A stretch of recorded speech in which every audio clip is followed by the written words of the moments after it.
नमस्कार साथियों, हिंदी ज्ञानशाला चैनल पर पुनः आपका हार्दिक स्वागत है। साथियों, हिंदी व्याकरण की जो हमारी श्रृंखला चल रही है उसमें आज का जो हमारा टॉपिक है वह है संधि। साथियों, यहाँ पर हम संधि क्या है, उसका अर्थ क्या है, उसकी परिभाषा क्या है और उसके भेद कौन कौन से हैं, साथ ही साथ स्वर संधि क्या है और उसके भेद कौन कौन से हैं, उन सभी के बारे में आज हम डिटेल से पढ़ेंगे। साथियों, संधि को हम किस प्रकार से सरल, आसान और ट्रिक के साथ पढ़ सकते हैं, जिससे कि अगर हमारे कॉम्पिटिशन्स में संधि से रिलेटेड अगर कोई प्रश्न बनता है, वैसे तो हर एग्जाम में यहाँ से प्रश्न बनने की संभावना रहती है क्योंकि ये बहुत ही इंपॉर्टेंट टॉपिक माना जाता है हिंदी व्याकरण का। अगर यहाँ से कोई प्रश्न बनता है तो किस प्रकार से हम सरल, आसान और ट्रिक के साथ हमेशा उसको याद रख सकते हैं, जिससे कि हमारा कोई भी प्रश्न गलत ना हो। वही जो बात है वो आज हम उसके साथ हम ट्रिक के साथ उसको पढ़ेंगे। साथियों, हिंदी व्याकरण की जो हमारी श्रृंखला है, जैसे कि आप स्क्रीन पर देख पा रहे हैं, सभी प्रतियोगी परीक्षाएं जैसे कि आरपीएससी फर्स्ट ग्रेड और सेकंड ग्रेड हिंदी विषय के जो विद्यार्थी हैं उनके लिए, साथ ही साथ हमारी राजस्थान में आने वाली रीट एग्जाम जो हैं उसके लिए तो ये बहुत ही महत्वपूर्ण है। साथ ही साथ एमपी टेट का जो एग्जाम्स होने वाले हैं उनके लिए भी ये बहुत महत्वपूर्ण है। साथ ही साथ सी टेट, एच टेट और यूपी टेट है उनके लिए भी, डीएसएसबी, केवीएस और एनवीएस के जो एग्जाम्स होते हैं, साथ ही साथ टीजीटी, पीजीटी और पीआरटी के एग्जाम्स होते हैं उनके लिए, साथ ही साथ कॉलेज और स्कूल लेक्चरर्स के जो एग्जाम्स होते हैं उनके लिए भी, और कक्षा 6 से लेकर 12वीं तक के वे समस्त विद्यार्थी, चाहे वो एनसीईआरटी से संबंधित हो, आरबीएसई से संबंधित हो या सीबीएसई से संबंधित हो, उनके लिए हिंदी व्याकरण का जो पोर्शन है ये बहुत ही महत्वपूर्ण माना जाता है। तो चलिए साथियों, बिना देरी किए स्टार्ट करते हैं। सबसे पहले हम देखते हैं कि संधि का अर्थ क्या होता है। संधि का शाब्दिक अर्थ होता है योग या मेल, यानी कि संधि जो हमारी है वो दो शब्दों से मिलकर बनी है, सम प्लस धी, यानी कि सम यानी कि समान रूप से, धी जो हमारी धातु है उसका अर्थ है मिलाना, यानी कि समान रूप से जो दो शब्दों और दो वर्णों को मिलाया जाता है वहां पर हम संधि करते हैं। यहाँ पर सामान्य सा अर्थ दिया गया है कि जिसका अर्थ होता है मिलाना, दो वर्णों, दो अक्षरों के मिलने पर होने वाले परिवर्तन को हम संधि कहते हैं या विकार को हम संधि कहते हैं। यहाँ पर संधि की परिभाषा भी दी गई है कि जब दो वर्ण पास पास होते हैं तो व्याकरण के नियम के अनुसार उनके मेल से होने वाले विकार को हम संधि कहते हैं। अब आता है कि संधि विच्छेद क्या कहलाता है। तो संधि विच्छेद होता है कि संधि शब्दों को अलग अलग करके संधि से पहले की स्थिति में लाना ही संधि विच्छेद कहलाता है। यानी कि पहले दो शब्दों को तोड़ा जाता है, उन शब्दों को तोड़कर पुनः अगर उसे वापस मिलाया जाए तो उसे हम संधि विच्छेद कहते हैं। यानी कि दो शब्दों को पहले तोड़ना, पुनः उसको मिलाना संधि विच्छेद कहलाता है। संधि विच्छेद करने पर उन वर्णों का वास्तविक जो रूप है वो हमारे सामने आ जाता है। यानी कि संधि करने पर अगर हम उनका मेल करते हैं तो वास्तविक रूप जो होता है वो नहीं मिलता है, किंतु जब उनको हम विच्छेद कर देते हैं तो जो उसका वास्तविक रूप है, जिसका वास्तविक अर्थ जो है वो हमारे सामने आ जाता है। जैसे यहाँ दिया गया है कि विद्यालय।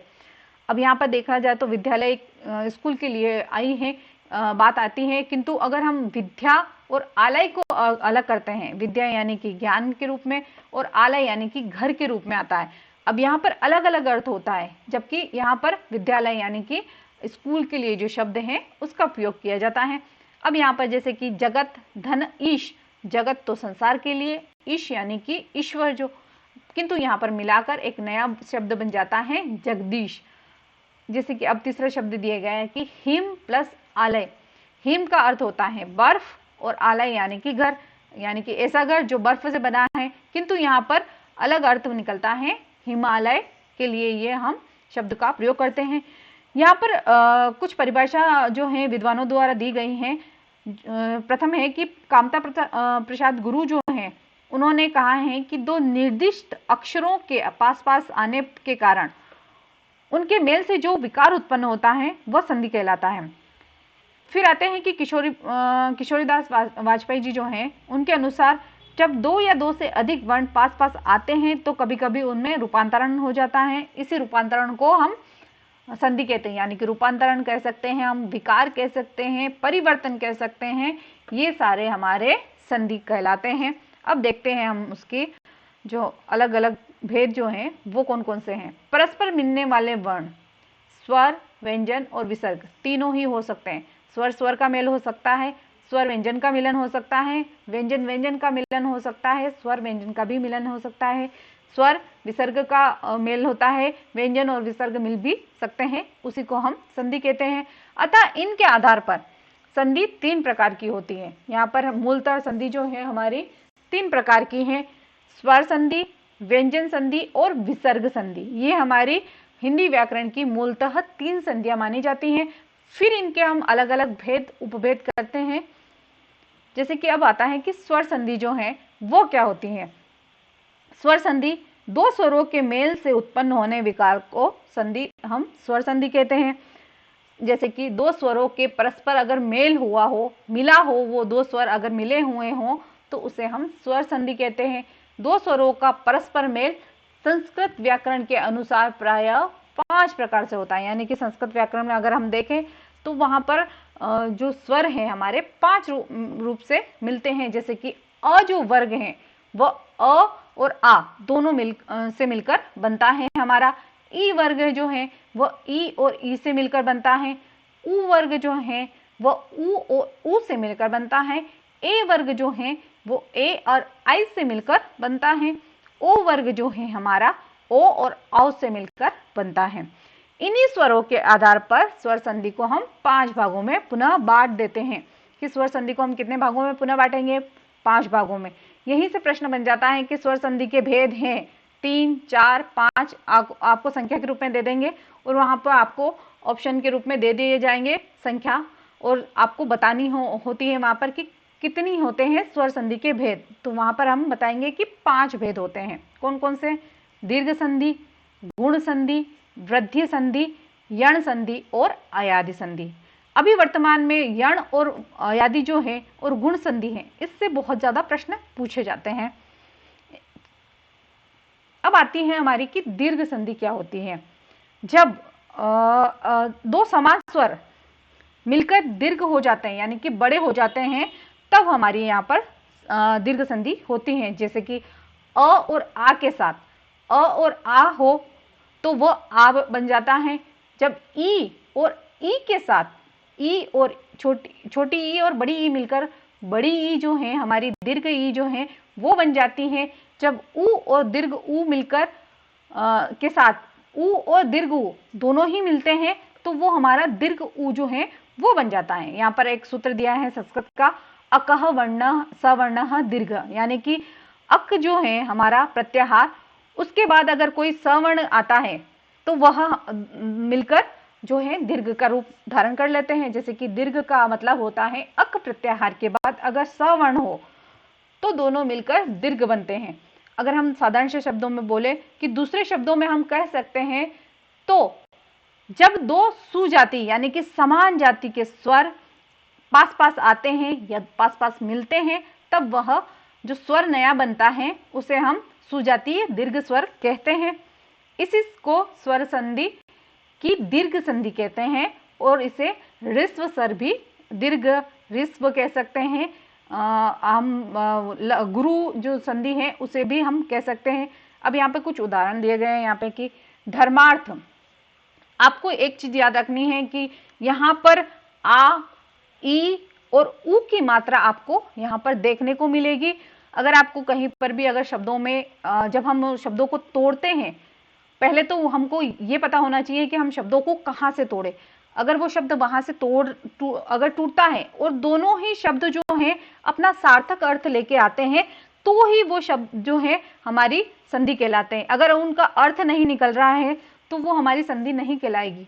साथियों, इसीलिए आपको ये ध्यान रखना है कि शब्दों को पहले तो हम कहाँ से तोड़े जिससे कि उन दोनों का अर्थ जो है सार्थक हो। जैसे कि अब यहाँ पर हमने धर्मार्थ को अगर 2 टुकड़ों में बांटा है तो धर्म एक अलग शब्द निकला है जिसका अपना एक अर्थ होता है, अर्थ जो है उसका भी अपना एक अर्थ होता है। यदि ये दोनों मिलते हैं तो हमारा नया शब्द जो बनता है वो है धर्मार्थ। अब आता है कि विद्या धन अर्थी जो है हमारा शब्द, अगर हमने उसको तोड़ा और वापस अगर उसको मिलाया तो नया शब्द बनेगा विद्यार्थी। अब है हमारा शब्द मुनीश, उसमें मुनि जो शब्द हैं वो भी सार्थक शब्द हैं और ईश जो है वो भी हमारा सार्थक शब्द है। इसीलिए यहाँ पर हमारी दीर्घ जो संधि है वो बनती है। भानुदय, भानु प्लस उदय, भानु अर्थ होता है सूर्य और उदय यानी कि उगना, उदित होना, इसका इसीलिए इन दोनों को अगर हम तोड़ते हैं तो अलग अलग अर्थ भी सार्थक अर्थ निकलते हैं और इनको मिलाते हैं तब भी उनका सार्थक उदय जो है भानुदय वो बनता है। जैसे कि यहाँ पर भूर्जित लिखा हुआ है, यहाँ पर भू प्लस ऊर्जित, यहाँ पर मात्रा जो है ये बड़ी लगेगी साथियों, आप देख लीजिएगा इसको एक बार कि यहाँ पर भू जो है, भूर्जित जो शब्द है वो हमारा नया शब्द बनता है। भू यानी कि धरती, ऊर्जित यानी कि पैदा होना। फिर आती है हमारी गुण संधि क्या होती है। यदि आ के साथ ई हो तो वो ए में बदल जाता है। यहां पर भी एक नया प्रश्न बनता है कि साथियों और ई को मिलाते हैं तो कौन सा नया शब्द बनता है, और आ और ई को मिलाया जाता है तब कौन सा नया शब्द बनता है, तो वो शब्द बनता है हमारा ए। तो यहां पर इस बात को भी हमको ध्यान रखना है। और जब अ और आ के साथ उ और दीर्घ उ मिलाया जाता है तो वो हमारा ओ बनता है। जब अ और आ के साथ री जो है हमारे ऋषि वाला उसको बनाया जाता है तब हमारा अर शब्द जो है वो बनता है। यहाँ पर हमारे 3 क्वेश्चन जो है वो रेडी होते हैं कि अ और आ के साथ साथ ई और ई मिलाया जाता है तब कौन सा नया शब्द बनता है, अ और आ के साथ उ और बड़ा दीर्घ जो उ है उसको मिलाया जाता है तो कौन सा शब्द बनता है, और अ और आ के साथ जब री को मिलाया जाता है तब कौन सा नया शब्द बनता है। यहां से हमारे 3 प्रश्न रेडी होते हैं। अब यहाँ पर एक बात याद रखनी है कि अगर आपको गुण संधि समझ में नहीं आती तो सबसे पहली चीज है कि यहाँ पर ए की मात्रा दिखेगी आपको, साथ ही साथ ओ की मात्रा जो है वो दिखेगी, और अर जो है वो शब्द हम जब तोड़ेंगे तब वो हमें दिखाई देगा। यहाँ से हम उसको पता कर सकते हैं कि ये हमारी कौन सी संधि है, ये हमारी गुण जो संधि है वो है। यहाँ पर कुछ उदाहरण दिए गए हैं कि जैसे कि ये नरेंद्र है, नरेंद्र शब्द है उसको अगर हम टुकड़े करते हैं तो नर धन इंद्र, ठीक है, तो नरेंद्र जो है हमारा नया शब्द बनता है। फिर है सूर प्लस इंद्र, सुरेंद्र शब्द बनेगा। ज्ञान प्लस उपदेश, ज्ञानोपदेश। भारत प्लस इंदु, भारतेंदु। सर्व प्लस इक्षण, सर्वेक्षण। यानी कि ए की जो मात्रा है आपको यहाँ पर दिखाई देगी, ओ की मात्रा दिखाई देगी, या अर की जो मात्रा है वो आपको दिखाई देगी। जैसे कि महाऋषि जो शब्द है उसमें महाधन ऋषि जो है वो शब्द अगर उसको टुकड़े करेंगे तो ये बनेगा, और महर्षि अर की जो आप बोलेंगे तो वहां पर एक ध्वनि आती है, महर अर जो है उसकी ध्वनि आती है, उसी से हमें पता चल जाएगा। जैसे कि अब देखें कर्णव ऋषि, तो कर्णव धन ऋषि तो कर्णवर्षि। फिर है गंगा प्लस उर्मी, गंगोर्मी। महा प्लस उत्सव, महोत्सव। यानी कि ए की मात्रा दिखेगी आपको, ओ की मात्रा छोटा ओ जो है उसकी मात्रा दिखेगी, और अर जो है वो भी हमें साथ में दिखाई देगा, वो हमारा गुण संधि हो जाएगी। अब आती है कि वृद्धि संधि क्या होती है। वृद्धि संधि के लिए हम ट्रिक का इस्तेमाल करेंगे कि वृद्धि जो 2 चोटी जैसी बनती है ना, 2 मात्राएं अगर ऊपर लग जाती हैं तो वहां पर हम वृद्धि संधि जो है वो करती हैं। यानी कि 2 ए की मात्रा, जैसे ए की मात्रा है वो एक ही लगेगी, जबकि ओ की मात्रा जो है वो बड़ा जो ओ है हमारा औ वो वहां पर दिखाई देगा। जब अ और आ के साथ ए आई हो तो वह ऐ में बन जाता है, बदलता ही है। और जब अ और आ के साथ ओ औ मिलाते हैं तो वो हमारा औ बन जाता है। यानी कि 2 मात्राएं जो हैं, दीर्घ की मात्रा जो है बड़ी जो वृद्धि की जो होती है, जैसे एक रहता है तो उसमें हम गुण हो जाता है, और जब गुण आता है तो हम में वृद्धि हो जाती है, तो हमारी जो 2 मात्रा है वो लग जाती हैं। यहाँ पर देखिएगा हर एक शब्द के अंतर्गत आपको 2 मात्राएं दिखने को मिलेगी वृद्धि संधि के अंतर्गत। वहां पर आपको बिना देखे ही वहां पर लगा देना है कि वह जो है शब्द वृद्धि संधि का है। जैसे यहाँ मत प्लस एकता, मत प्लस एकता, मतैक्यता। 1 प्लस 1 एकैक्य। धन प्लस 1 ऐषणा, धनेषणा। सदा प्लस एव, सदैव। महा प्लस ओज, महोज। फिर आता है कि परम धन ऐश्वर्य, परमेश्वर्य। सदा प्लस एव सदैव हो गया, महा प्लस ऐश्वर्य महेश्वर्य, फिर आता है कि परम प्लस ओज परमोज, महाधन ओजस्वी महोजस्वी, वन प्लस औषध वनौषध, महा प्लस औषध महोषध, ये शब्द हमारे इसमें बनेंगे। फिर आती है हमारी यण संधि क्या होती हैं। यहाँ पर आपको देखना है कि यण जो है, य में पहला अक्षर जो है आपको य दिख रहा है, उसी के साथ हमारे ट्रिक शुरू होते हैं कि य र और व यहाँ आपको दिखाई देंगे। उसमें जब हम संधि को मिलाएंगे तब शब्दों के अंतर्गत हमें यह शब्द दिखाई देगा। साथ ही साथ सबसे बड़ी अच्छी बात है कि यहाँ पर आधा जो वर्ण है वो हमें दिखाई देगा, आधा जो व्यंजन है वो हमें दिखाई देगा। जब ई और ई के साथ कोई अन्य स्वर हो तो य बन जाता है। ई और ई के साथ कौन सा अन्य स्वर, कोई सा भी स्वर आ सकता है ई के साथ, तो वो क्या बनेगा, य बनेगा। जब ऊ और ऊ के साथ कोई अन्य स्वर हो, हमारे स्वर जो हैं उनमें से ही अगर कोई स्वर आ जाता है तो वह व में बदल जाएगा, और री के साथ अगर कोई अन्य स्वर आता है तो वह र जो है वो बन जाता है। तो यहाँ पर यण संधि जो है वो हम बना देते हैं। य से पूर्व हमें यहाँ पर देखिए अच्छी सी ट्रिक दे रखी है कि य से पूर्व हम अगर आधा व्यंजन है तो वो हमारी यण संधि है, व से पूर्व भी हमारा आधा व्यंजन होना चाहिए, उस शब्द में त्र जो है वो होना चाहिए। यहाँ पर हमारे जो है यण संधि बन जाती है। यण स्वर संधि में एक शर्त भी दी जाती है कि यदि य और त्र में स्वर होना चाहिए और इसी से बने हुए शुद्ध और सार्थक स्वर को के बाद लिखेंगे, उसे हम यण संधि कहते हैं। जैसे कि यहाँ पर उदाहरण दिए गए हैं, इति प्लस आदि, तो यहाँ पर देखिए अगर हम उसको शब्दों को मिलाते हैं तो त आधा शब्द भी आएगा और यह शब्द भी आपको देखने को मिलेगा। तो यहाँ पर 100% यण संधि हमारी है। इत्यादि, परि प्लस आवरण पर्यावरण, र आधा दिख रहा है आपको, सु प्लस आगत स्वागत, अभि प्लस आगत अभ्यागत, साथ ही साथ अति धन अधिक अत्यधिक, इति प्लस आदि इत्यादि, नदी प्लस आगम नद्यागम, अति धन उत्तम अत्युत्तम, अति धन उष्म अत्युष्म, प्रति प्लस एक प्रत्येक, सु प्लस अच्छ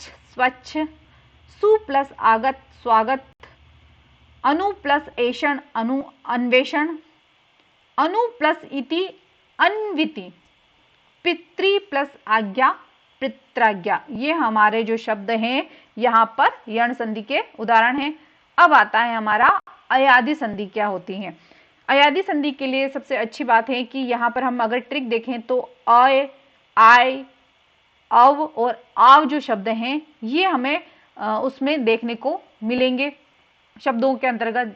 अब देखते हैं कि जब ए और आय, ओ और आव के साथ कोई अन्य स्वर हो तो वह ए में बदल जाएगा, जो ए है हमारा वो आय में बदल जाएगा, ए जो है वो हमारा आय में बदल जाएगा, ओ जो है हमारा औ में बदल जाएगा और औ जो है हमारा आव में बदल जाता है।